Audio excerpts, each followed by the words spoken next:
He robbed the bank, ran from the police, and hid in his own mother's basement. This is the story of this man. His name is Ted.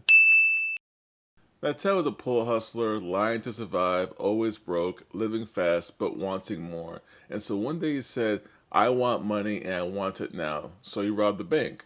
And when he got away with it, he did it again. But the second time was a complete disaster. The bank manager chased him, and in a small town, this wasn't just any old bank. It just so happened to be the same bank that his parents used, which also just happened to be down the street from his parents' house.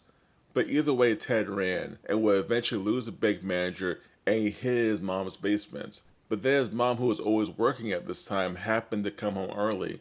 She saw the police outside, the news crews, and she walked downstairs and saw the cash and asked, This is about you, isn't it?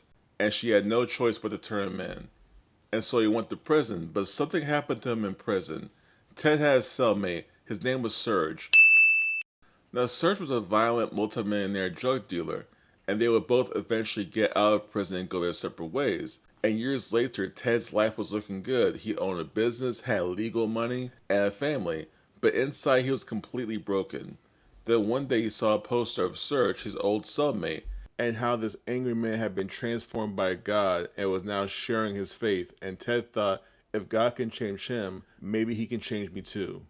And that moment planted a seed in his heart. Because years later, alone on a clean job, Ted fell on his knees and cried out to God. And that's when Jesus changed everything.